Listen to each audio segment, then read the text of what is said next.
Hey, I'm André. I'm in a band called BLARF. I'm at Amoeba. This is what's in your bag or my bag? What's in my bag? What's in my colostomy bag? What's in my douche bag?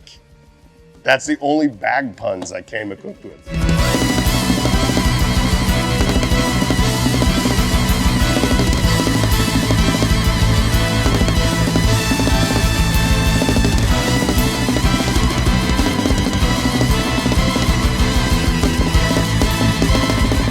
I'm doing film score, so I was trying to think of like movies and stuff. I haven't seen this in forever. I have a VHS player, but it's probably broken. But this is Wesley Snipes' Passenger 57.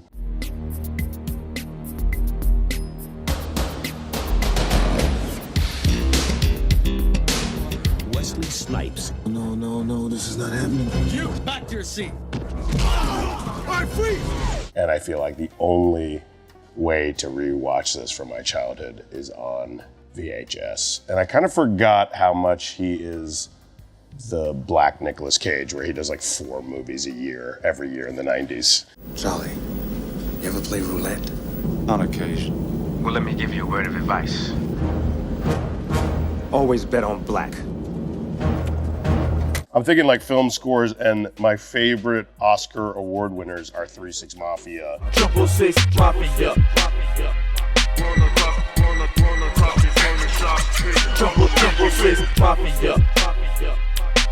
I'm a pretty big 3 6 Mafia aficionado, but I've never seen this album, and it looks like a nightmare. It looks like a fucking Freddy Krueger.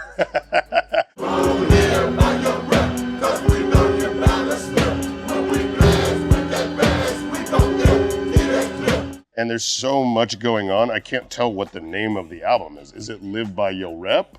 Bonedis?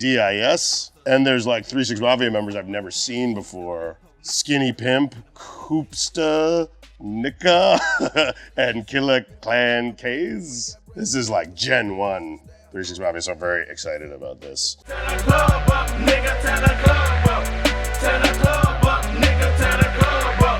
I used to like have such a hard time finding the soundtrack to The Holy Mountain. Like Alejandro Jodorowsky is like one of my favorite filmmakers, and I went to his house in Paris and he read my tarot and he gave me a psychomagic prescription, and I'm not allowed to say any more than that, you know. But you had El Topo, so I was super stoked. I was hoping that you had The Holy Mountain because I know way more about it. I know that Don Cherry and somebody else did the music for Holy Mountain, but I felt like El Topo was actually like harder to find, so I'm like shocked that you had this. Y me has puesto en el polvo de la muerte.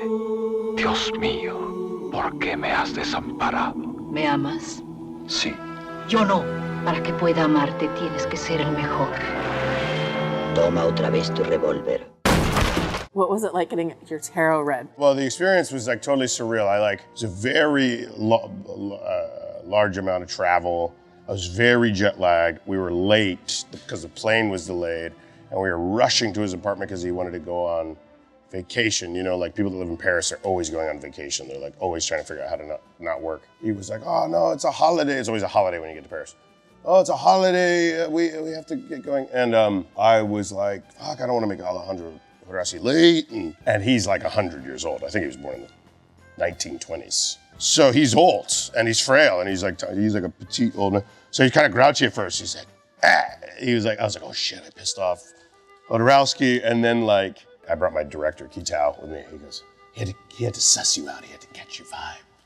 And then he was like very sweet and he like helped me out a lot. And it was before we made the movie Bad Trip. So he like gave me, like me and Kitao, he gave us like advice. And I don't know, it's completely surreal. I'm glad like Kitao had a camera with him and he took a picture because I framed it because it didn't feel real.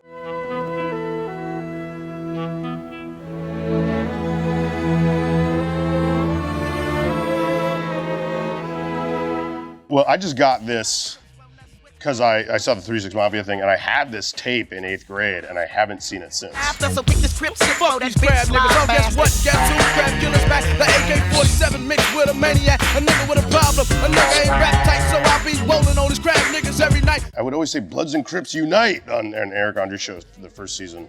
because I think this was like in like the developmental part of my brain. I was like 8th grade me in Boca Raton, Florida was negotiating the peace treaty.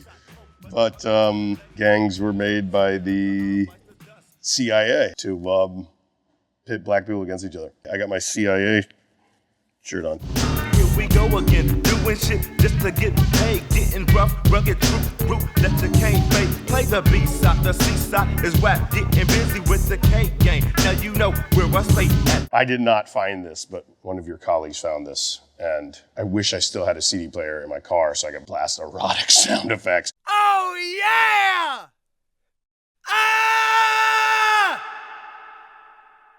My first job, I worked at Peaches Music in South Florida. That was my real education. I went to music school. I went to Berklee College of Waste Money Music in Boston, and I learned more working at a record store at 14 and 15 years old than I did in music school. But there was no internet when I was a teenager, so like, if you found anything mildly pornographic when you were 14, you're like, oh, hell yeah, dude. When I'm good, I'm good. And when I'm bad, I'm better.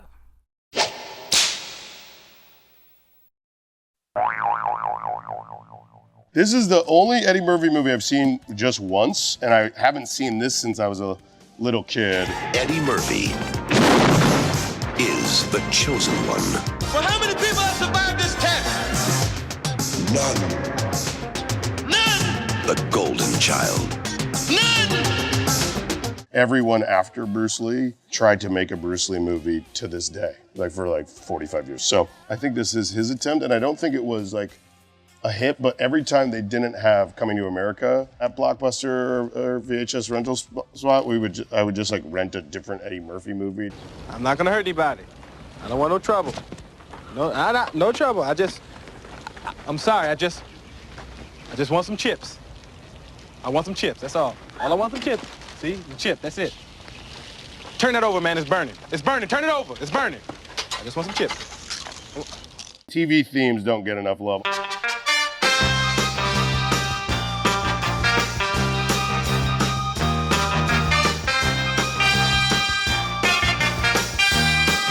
The Barnaby Jones TV theme and the Taxi Bob James TV theme are my two favorites.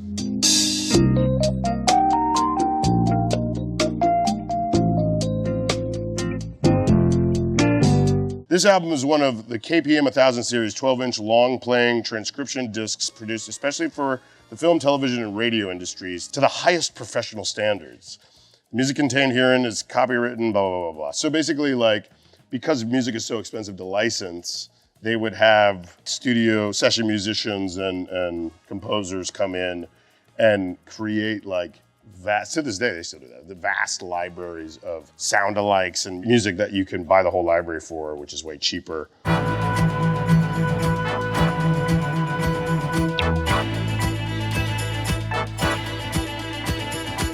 I found out about this music library because we used it on the Eric Andre show. These guys were playing tennis and I ran onto the tennis court naked and tried to like intercept the ball with my own tennis racket.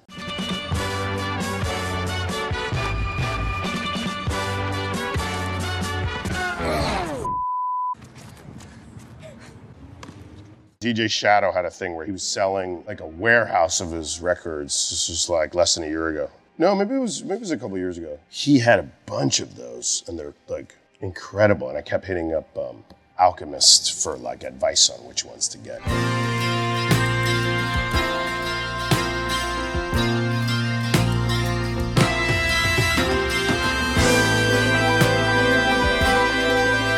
These, I can't listen to before I buy, so I just have to like trust my heart that which ones are gonna be bangers. This stuff is good if you can find it. I highly recommend it.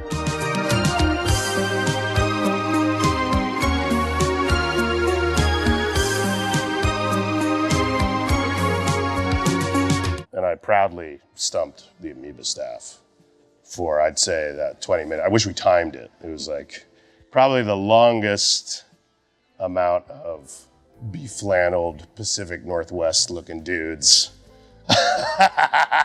scrambling around, frustrated. I was like, oh yeah, 14-year-old me was like, yeah, I fucking stumped the Amoeba staff for 20 minutes. It's like a fucking Guinness record. 15 dudes that look like Fred Armisen characters, like, shut fucking no! And speaking of which, bam! I love that Fred Armisen. He has one of my favorite stand-up specials. It's called Music for Drummers. I love being a drummer. I'm proud of being a drummer. We are drummers. I think if we took a film of my experience as a drummer, it would not be on stage, it would be this business, and then... I love those old sound effects records, but I guess he made his own. All right, back up. Everybody move back.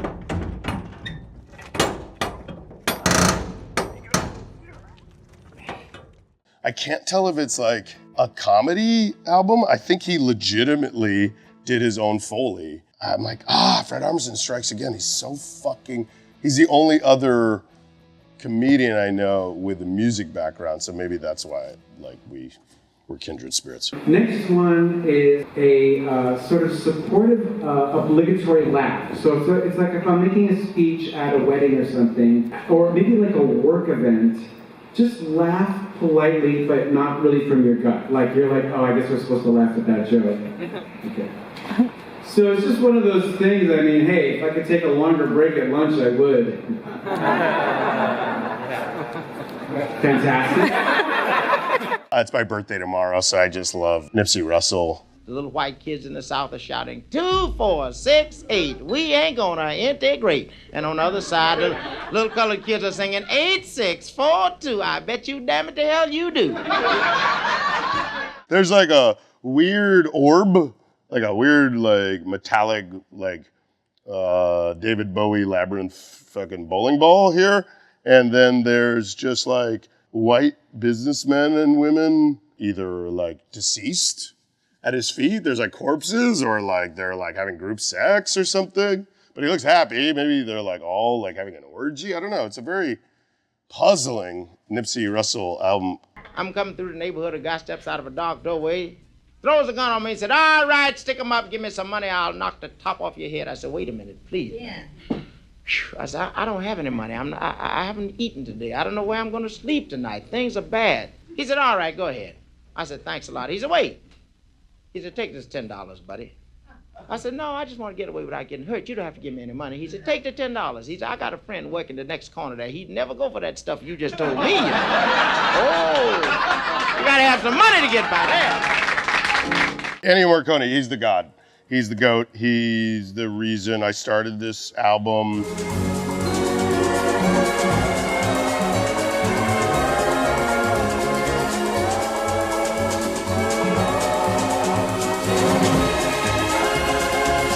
Mike Patton and Daniel, one of Tricks Point Never Daniel, like are Ennio Morricone experts.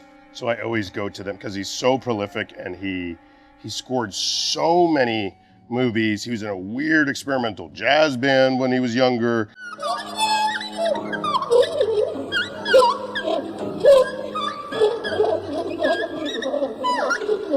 And scored so much television. He was so prolific that it's hard to digest all of him without doing a compilation. I suggest starting with compilations. He's like my inspiration, probably the biggest inspiration for the album I just put out.